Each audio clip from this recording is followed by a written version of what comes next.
James Wheeler, your information. Today's information. I need to tell you something that happened yesterday that should terrify every single person watching this. The President of the United States stood before the most powerful economic gathering on the planet, at the World Economic Forum in Davos, and he could not remember the name of the country he's trying to annex. I'm going to repeat that because it matters. Donald Trump, the man with access to nuclear codes, repeatedly confused Greenland with Iceland during his speech. Until the last few days, when I told them about Iceland, they loved me, he said, meaning Greenland.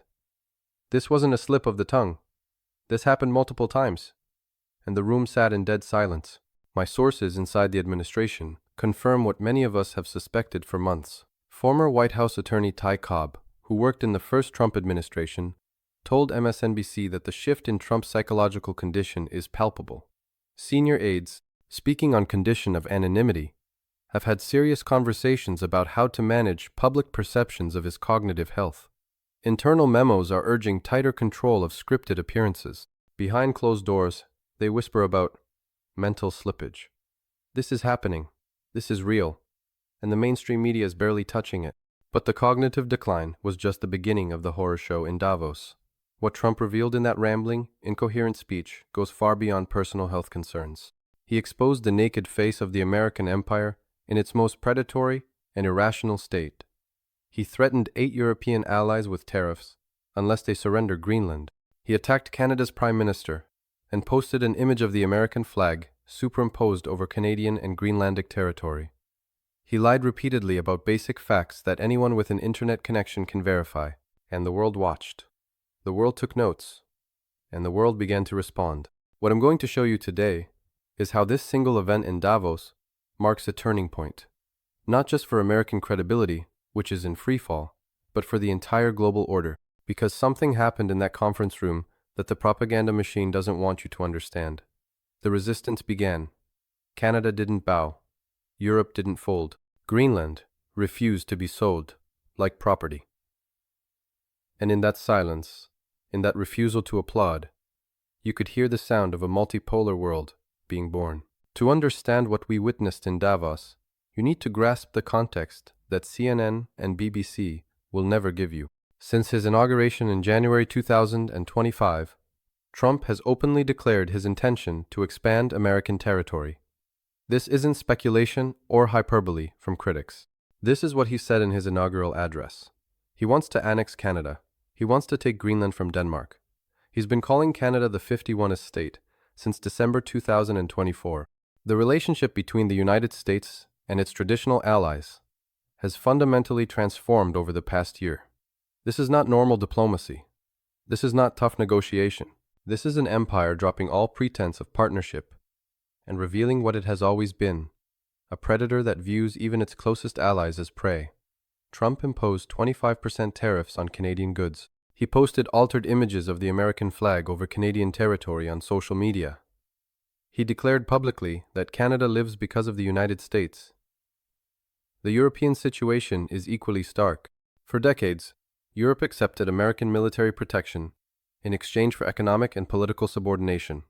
The Ukraine war deepened this dependence, but Trump's actions have forced a reckoning. When the supposed protector starts demanding your territory, what exactly are you being protected from? When your ally threatens tariffs unless you surrender an autonomous region, what kind of alliance is this? Greenland, population 57-0, has become the center of a geopolitical earthquake. This Danish autonomous territory, with its vast resources and strategic Arctic position, suddenly found itself the target of American annexation threats. The pretext is national security and Arctic defense. The reality is resource extraction and imperial expansion. The Greenlandic people have made their position clear. They do not want to be Americans. They have been quite clear about that. But since when has the consent of the governed mattered to empires? And then came Canada's response, which changes everything. Mark Carney, elected Prime Minister in April 2025, largely because of anti-Trump sentiment, did something no Canadian leader has done in modern history. He said no, not just rhetorically, strategically. He went to Beijing. He formed a new strategic partnership with China. He announced mutual tariff reductions with America's greatest rival. He declared that the decades-long process of an ever closer economic relationship between the Canadian and U.S. economies is now over. Let those words sink in. The closest ally of the United States just announced the end of continental economic integration and pivoted to China. Now let me walk you through what actually happened in that conference room in Davos, because the details matter more than any summary can convey. Trump arrived by helicopter into an atmosphere of unprecedented tension. European leaders had been meeting privately to coordinate a response to his Greenland demands. NATO was in crisis. Traditional alliances were fracturing in real time. And into this walked the President of the United States, who proceeded to deliver what observers described as a rambling, long-winded, incoherent speech. He attacked windmills. At Davos, before the global economic elite, he launched into a tirade about wind energy, calling those who invest in it stupid people. He claimed that the more windmills a country has, the more money that country loses. He said China doesn't use wind power, that they make all the windmills but still use fossil fuels. This is not just wrong, it's spectacularly, verifiably wrong. China's wind installations in 2024 made up 70% of the global total. They have nearly half of all wind power capacity on Earth. But Trump stood there and said he couldn't find any wind farms in China. He repeated his lies about the 2020 election being rigged. At Davos, before financial leaders who rely on American institutional stability, 5 years after that election, after dozens of court cases dismissed for lack of evidence, after his own lawyer was disbarred for making these false claims, after a defamation settlement over election lies, he stood on the world stage and repeated the fabrication. The room was silent. What do you say to that?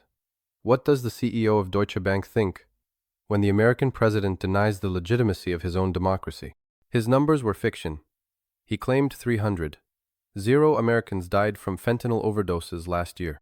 The actual number for all drug overdoses, not just fentanyl, was approximately 69, 0 in the 12 months to August 2025. He inflated the death toll by more than 4 times. He claimed gasoline was 1.99 in many states. The national average was 2.78. No state had an average below $2. These aren't differences of interpretation. These are fabrications. And they were delivered with the confidence of a man who either doesn't know he's lying or doesn't care. But the most revealing moments came when he talked about territory.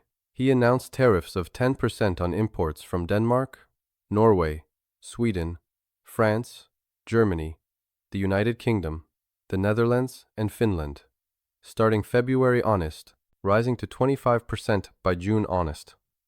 The condition for lifting these tariffs was explicit: the complete and total purchase of Greenland. This is economic warfare against NATO allies. This is using trade policy as a weapon to annex territory. The Dutch foreign minister called it what it is. It's blackmail what he's doing. Then came the moment that sent markets plunging. He said he probably won't get anything unless I decide to use excessive strength and force where we would be frankly unstoppable. The President of the United States at Davos suggested military force against a NATO ally to seize their territory. Yes, he walked it back immediately, saying he won't use force. But he said it. He put it on the table. He wanted everyone to know it was an option. This is how empires speak. This is how intimidation works. And then he confused the country's name again. What happened next is what the propaganda machine desperately wants you to ignore. The resistance organized. European Commission President Ursula von der Leyen called the tariff threat a mistake that risks a downward spiral in relations. She promised an unflinching, united, and proportional response. She announced a massive European investment surge in Greenland to support its economy and infrastructure. She declared that the sovereignty and territorial integrity of Denmark and Greenland are non-negotiable. Emmanuel Macron delivered perhaps the most devastating assessment. It's a shift towards a world without rules, he said, where international law is trampled underfoot, and where the only law that seems to matter is that of the strongest. He explicitly called out imperial ambitions resurfacing, leaving no doubt he meant American ambitions. Cooperating is not about blaming others, Macron added. We do prefer respect to bullies. A leaked text message revealed that Macron told Trump directly that while they align on Syria and Iran, he does not understand what you are doing on Greenland. Even California's Governor Newsom, attending Davos, delivered a message to world leaders, Stop being complicit. Have a backbone. He criticized those accommodating Trump's demands. People rolling over. I should have brought a bunch of knee pads for all the world leaders. This is an American governor telling European leaders to resist his own president. Think about what that means. The fractures in American politics are being projected onto the world stage. The Greenlandic response was dignified and clear. Minister for Business Nahaja Nathanielson stated, "This is an entirely new situation, where an ally is threatening to annex or even occupy us." An ally, that word hangs in the air. What kind of ally does this? We do not want to be Americans, she continued, and we have been quite clear about that. Opinion polls show Greenlanders overwhelmingly oppose becoming part of the United States. Protests have sprung up in solidarity with the territory. The consent of the governed, the foundation of democratic legitimacy, is being ignored by the country that claims to champion democracy. And then there's Canada. Mark Carney's response to Trump's attacks has been historic in its directness and strategic in its execution. As I've been warning for months, Carney declared, America wants our land, our resources, our water, our country. These are not idle threats. President Trump is trying to break us so America can own us. That will never, ever happen. This is a Canadian Prime Minister explicitly stating that the United States wants to own Canada. This is the language of colonialism being applied to the world's most powerful bilateral relationship. But Carney didn't just resist rhetorically. He acted. His trip to Beijing was described as historic. Canada and China announced a new strategic partnership including mutual tariff reductions. The rationale is explicit. Diversification away from American dependence. With U.S. ties at their lowest point in modern history, as NBC reported, Canada is forging a new strategic partnership with China. The empire's northern neighbor just pivoted to its greatest rival. The decades of continental integration are over. The mainstream media will tell you this is all normal tough negotiation. They will tell you Trump is just pressuring allies to share more of the burden. They will tell you the confusion over Greenland and Iceland was a minor slip. They will tell you the tariff threats are just leverage. But think about what actually happened. The president confused countries repeatedly. His own aides are privately discussing mental decline. He threatened military force against an ally. He demanded territorial acquisition as the price for removing sanctions. He posted images of the American flag over sovereign nations. And the room sat in silence. What we witnessed in Davos was not negotiation. It was the exposure of an empire in decline, led by a man in decline, using the only tools it has left: threats, lies, and coercion. The soft power is gone. The moral authority evaporated years ago. The pretense of a rules-based order has been abandoned by the country that created it. What remains is raw power wielded by someone who cannot remember basic geography. This is where the multipolar moment becomes critical to understand. 10 years ago, 20 years ago, where would Canada turn if the United States demanded annexation? Where would Europe turn if America threatened tariffs for defending an ally? The answer was nowhere. There was no alternative to American dominance. The dollar was unchallenged. American markets were essential. American military protection was irreplaceable. That world is dying. China offers Canada an alternative trading partner. BRICS nations are building parallel financial systems. European defense integration is accelerating out of necessity. The stranglehold is loosening. And in Davos, you could see the implications play out in real time. Canada could say no, because China said yes. Europe could promise retaliation, because coordination is possible. Greenland could refuse, because alternatives exist. The American empire is discovering something that all empires eventually learn. Dominance based solely on force is unsustainable. You can coerce compliance, but you cannot coerce loyalty. You can threaten tariffs, but you cannot prevent diversification. You can demand territory, but you cannot suppress the human desire for sovereignty and dignity. And when your leader cannot remember which territory he's demanding, the entire edifice looks increasingly absurd. What happens next will define the coming years. European retaliatory measures could reach 100 billion. Canada-China economic integration will deepen. Greenland will receive massive European investment. The lines are being drawn. The coalitions are forming. And at the center of it all is a man who thinks China doesn't use windmills and that the 2020 election was stolen. The implications for you, for all of us, are profound. A trade war with traditional allies will raise prices and eliminate jobs. Financial market instability is already visible in the aftermath of Trump's announcements.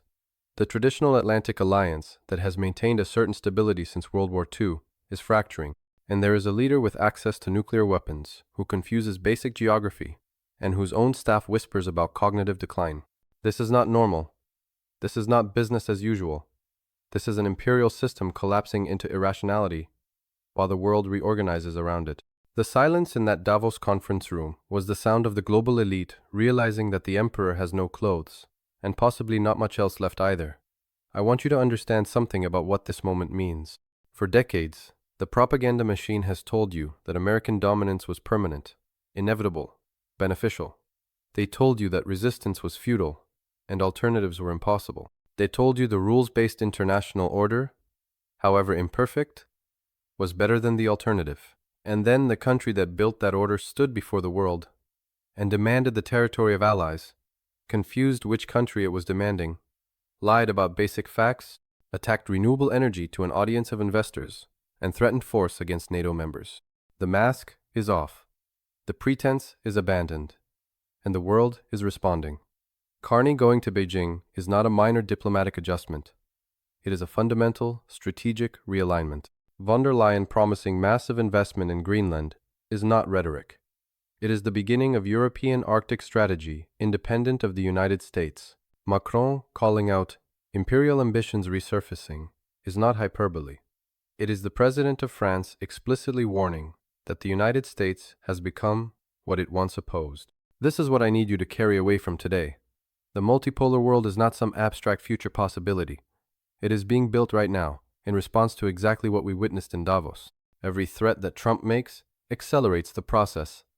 Every lie he tells undermines American credibility further. Every moment of confusion reinforces the perception that the empire is rudderless. The harder he pushes, the faster the resistance consolidates. There will be those who tell you to panic, that American decline means chaos and instability. There will be others who tell you everything is fine, that this is just Trump being Trump. Both are wrong. What we are witnessing is a transition, painful and dangerous, but ultimately necessary. The old order was always built on domination, disguised as partnership. That disguise has been ripped away. What replaces it depends on whether the forces of resistance, of multipolarity, of genuine cooperation can organize faster than the empire can coerce. Davos 2026 will be remembered, not for the speeches or the networking or the economic forecasts. It will be remembered as the moment when the leader of the most powerful nation on earth stood before the world and demonstrated, through his confusion and his threats and his lies, exactly why that power must be constrained. The silence in that room was not just discomfort. It was recognition. It was the world understanding that something has fundamentally changed. The empire is not done. It retains enormous military power and economic influence. The transition will not be peaceful or smooth. There will be more threats, more tariffs, more attempts at coercion, but there will also be more resistance, more diversification, more alternatives. The process that began long ago accelerated dramatically this week, and the world noticed. Share this information. Question the official narrative. Support independent voices who will tell you what the mainstream won't. Pay attention to what happens next with Canada-China relations, with European Greenland investment, with the broader realignment. The story is far from over, but a crucial chapter was written in Davos, in the silence of that conference room, in the confusion of a leader who cannot remember which country he wants to take, in the resistance of nations that finally said no. The multipolar world is being born. The empire will fight it every step of the way. But it's happening, and you need to know, because this affects all of us. This determines what kind of world we'll live in. And this week in Davos, despite everything, there was reason for hope. The resistance is real. The alternatives exist. And even when facing the mightiest empire in human history, nations can still stand up and say, "We are not for sale."